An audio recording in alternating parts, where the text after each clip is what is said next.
Synthia, working at the Youth Café, how do you think TYC makes a difference? Thank you, Malika, for the question. As a youth-led and youth-serving organization, the Youth Café uses different ways to be able to make a difference in the lives of young people. How do we do this? We are a unique youth initiative with a vast reach in Africa, working for the youth and with the youth to be able to ensure that the voices of the young people are heard by being part of our programs, so that in the end, we are able to foster community resilience, propose innovative solutions, drive social progress and youth empowerment, and also get to inspire political change. As a mobilizing force, we work to ensure we achieve results in partnerships with the youth, private organizations, governments, international organizations, religious communities, United Nations, civil society groups, corporations, and foundations. We are also a catalytic action-driven initiative and a global bridge builder.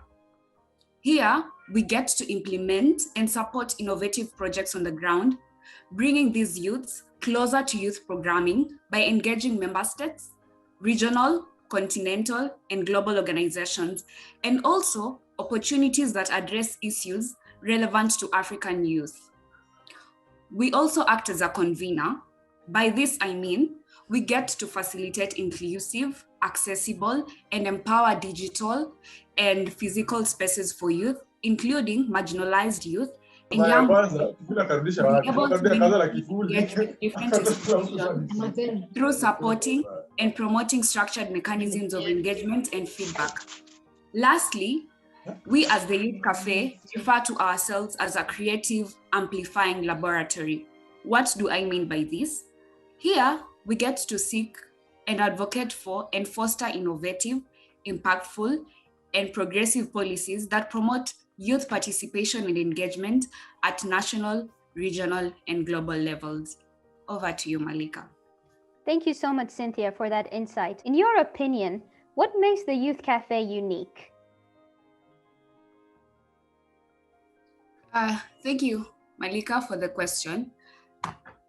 At the Youth Café, we get to incorporate youth-led expertise by ensuring that youth-led programs are opportunities created by youth or youth-centric organizations where these youths get to lead the planning, they get to lead the decision-making, the facilitation, reflection aspect, and evaluation on issues that matter to them and their communities. Sharing power and letting youth lead allows for youth empowerment, and it increases youth engagement. It's for the youth, it should be by the youth, supported by adult allies. Our management structures at the Youth Café are very unique. What do I mean by this? They are customized to fit the needs of every project and deliver high quality, on budget, well-executed programs with professionalism, efficiency, and integrity.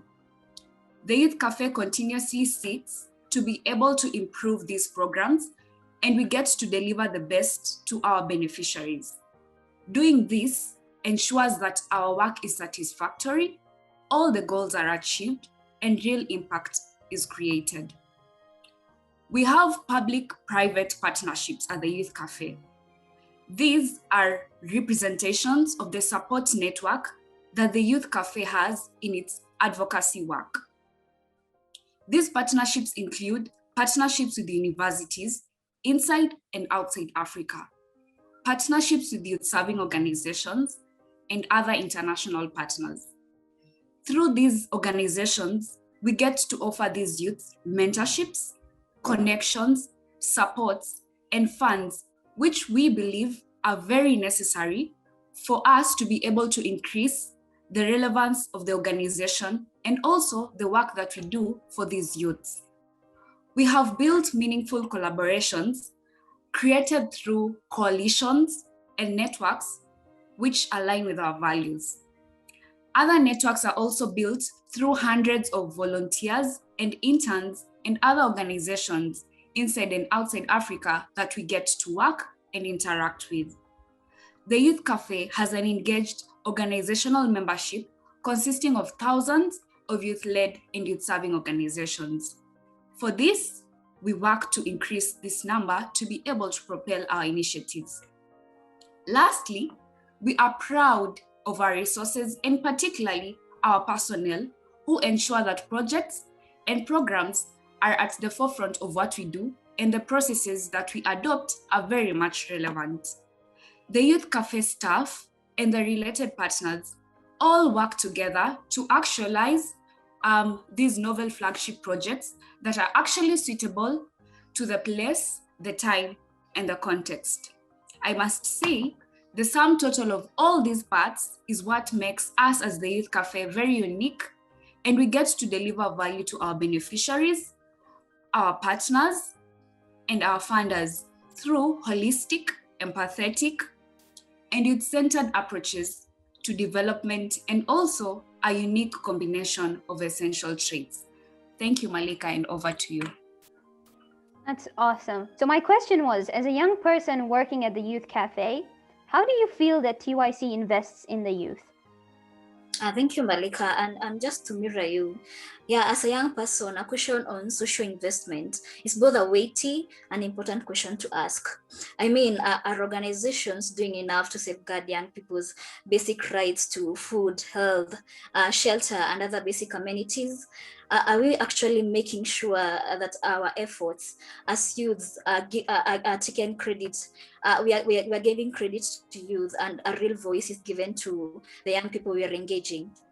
Thankfully, the Youth Café has positioned itself in 4 ways to ensure that youth investment is real.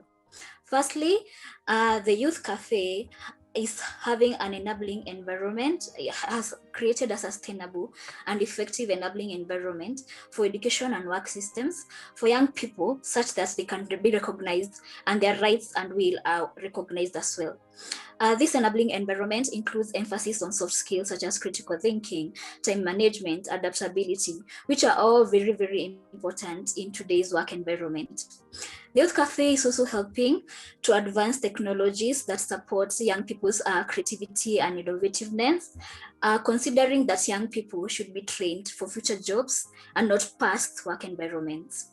Secondly, the Youth Café involves young people in all levels of decision making, and this circles back to addressing barriers and negative perceptions that are based on stereotypes. We often hear that young people are clueless, young people are careless, young people are erratic, and all of these are not true, because while giving youth the power and voice in development, we are able to uphold our democracy and also increase the chances of program success. Thirdly, the Youth Café partners with young people to build a better and more resilient world. Partnering with young people includes responding to community challenges and particularly providing support to the most marginalized and vulnerable groups of young people. And here we are talking about culture, minorities, as well as hearing, visually and physically challenged persons. Lastly, the Youth Café frames youth programs on a gender-responsive, right-based approach, and this implies that young people are right holders. The Youth Café recognizes that unequal power relations and social exclusions deny young people their human rights and often keep them in poverty. Youth should be given an opportunity to work with adults in development from the very beginning to the very end. We also understand that gender roles and inequalities, and we make an effort to encourage equal participation and fair distribution of all benefits. Indeed, the Youth Café is invested in ensuring youth survive, youths adapt, and they thrive and change the world today, while also transforming the future. Thank you. Over to you, Malika. Great. Thank you so much. A follow-up to that, you said that the Youth Café recognizes young people as right holders. Would you mind elaborating on that? Yeah, sure, Malika. I must say that we all need to recognize that youths, after all, are not just adults in the making. Youths are people whose current needs and rights, as well as experiences, must be taken seriously. Human rights are fundamental privileges and conditions of freedom, which again are protected by law, to which every human being is entitled to. Human rights focus on individual, political, civil, spiritual, socio-economic, and also cultural aspects of our lives. And these rights and freedoms include food, water, education, health, human dignity, privacy, freedom of media, labor relations, consumer rights, as well as rights to privacy. And all these must be included, must be respected, and also considering all these rights in the aspects of people with disabilities, as well as all young members of society. Acknowledging young people as right holders, therefore, means that young people should be allowed to enjoy fully their fundamental rights and freedoms. It also involves increasing the ability and accountability of individuals and institutions who are responsible for respecting, protecting, and fulfilling those rights. Some of the challenges for young people in accessing civil, political, socio-economic, and cultural rights include limited participation in decision-making and lack of access to basic needs and rights. So to fully participate in the lives of their communities, young people need to overcome multiple legal, social, economic, and cultural barriers, as well as discrimination. So in summary, what I mean by young people as right holders is that youth should enjoy principles of dignity and non-discrimination. They should also understand and be able to claim their legal entitlements. Thank you, Malika. Great. Thank you so much for that explanation, Caroline. It really makes so much more sense now.